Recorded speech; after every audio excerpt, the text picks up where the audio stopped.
Hey guys, Frightener22 here, and welcome back to day 29 of my 31 Frightening Days of Halloween Marathon. Tonight we're going to take a look at my all-time favorite Nightmare on Elm Street sequel. That's right, we're going to be taking a look at 1987's A Nightmare on Elm Street 3, Dream Warriors. Now this film was directed by Chuck Russell, who was responsible for the wonderful 1988 remake of The Blob, as well as The Scorpion King.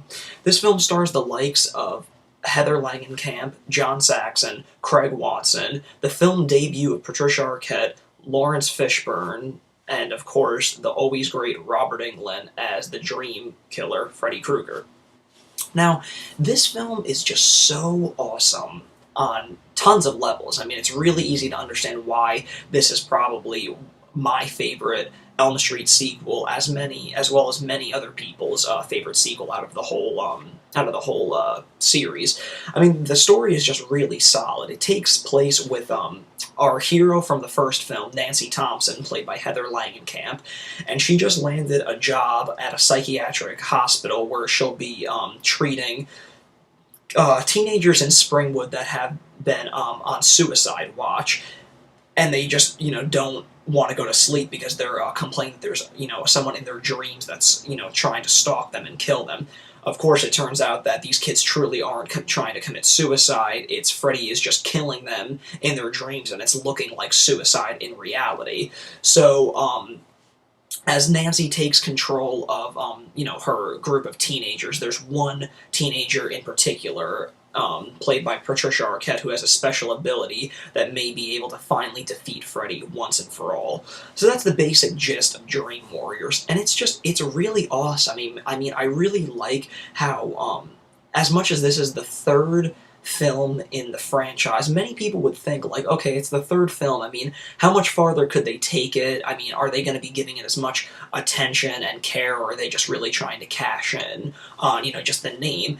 And it turns out that they really, weren't trying to cash in. The story in Dream Wars is a really, really solid one, and just really unique for its time. I mean, I think that the story in this, just dealing with the psychiatric hospital and teenagers that are, committing suicide and stuff like that, I think that's dealing with real issues that were, really important at the time in the late 80s as well as now, but, I think it just speaks volumes, back then, because I'm sure, teen suicide was, a big issue in the 80s, so I just like, the fact that they were taking, a serious problem like suicide and, kids that are, dealing with mental illness and really, injecting that into the story. And I think a lot of, the power and, from that the story, kind of like, drives its, main power and focus from, is the help, from the people that were guiding the story. And that was, of course, Wes Craven, who was responsible for giving birth to Freddy in 1984,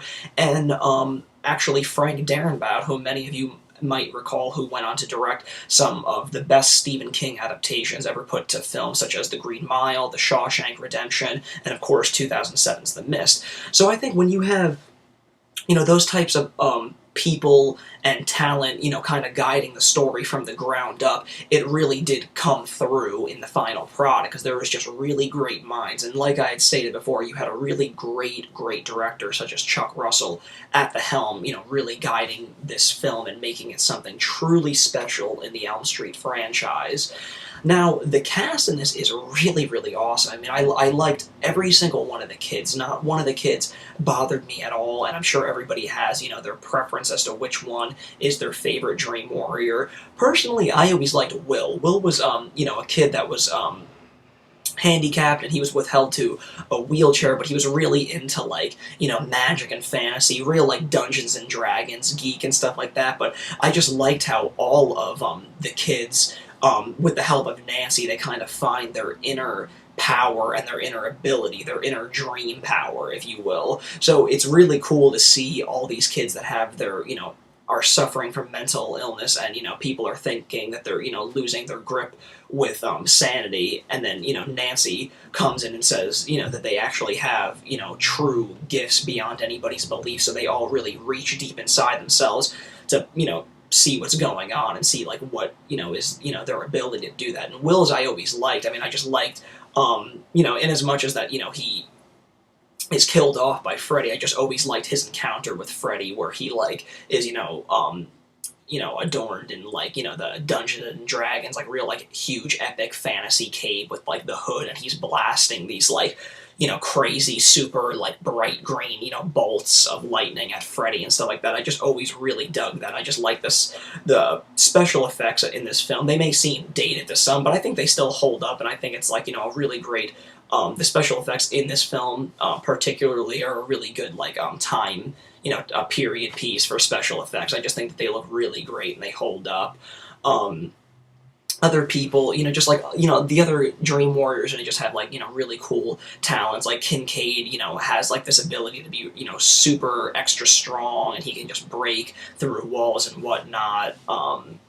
Jennifer Rubin's ability, she just kind of like transforms into this punky looking chick with a mohawk, and she uses knives and stuff like that, so I thought that was really, really cool. I just really dug that. So, I mean, the cast is really great. All the Dream Warriors were really awesome. As I had mentioned earlier, you have an early, acting appearance by Lawrence Fishburne, who plays an orderly in the psychiatric hospital, and he, his role is minor, but he's cool. He's just like a cool character that gets along really well with all of the patients, and I really liked him. Craig Watson plays a doctor who's actually helping Nancy throughout the whole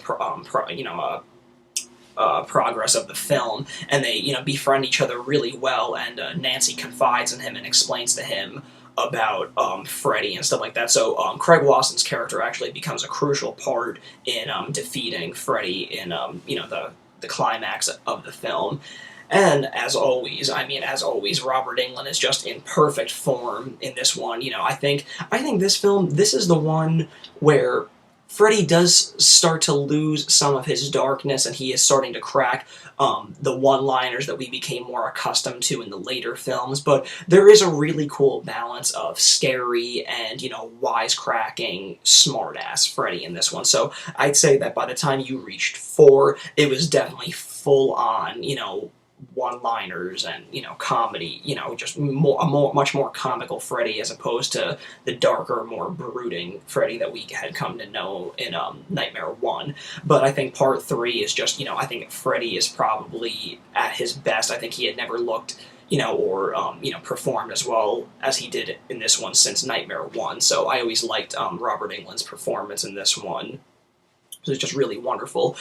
And the interesting thing to note about this film is that I think a lot of people were taking note about how badass this film was. It's only a year later in 1988 where a film entitled Bad Dreams, which is phenomenal, debuted and actually starred Jennifer Rubin from Nightmare 3 fame, and it pretty much just ripped off the exact concept of Nightmare 3. Like, exactly, with, disturbed kids that are, being, just kind of, just cast under, this idea that there's something wrong with them, and there's not, and there's this dream, somebody in their dreams that's haunting them. It was definitely ripping off, Nightmare on Elm Street, the whole spirit of it, but it was really specifically ripping off Nightmare on Elm Street 3, and I think that just goes to show a great credit, because I think, a lot of people's eyes were opening and seeing, like, wow, Nightmare 3 really was a badass film. It was certainly worthy enough for an entire production to kind of, make a film more or less ripped off from that. No discredit to Bad Dreams, because Bad Dreams really is a great film. I think it's a lot of fun,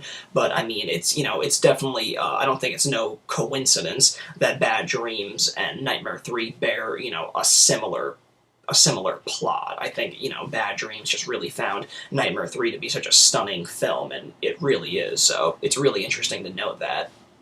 So, if you guys have never checked out Nightmare 3, it is definitely the end-all, be-all of the best Nightmare sequel in the franchise. Personally, I think Wes Craven's New Nightmare follows in being the second greatest sequel, but that's for another review. So definitely pop this sequel out this Halloween season. I know you guys will not be disappointed with Freddy. So as always, thanks again for tuning into my marathon, and I'll see you guys yet again with another review with only 2 days left in the marathon. Thanks again, this is Frightmare22.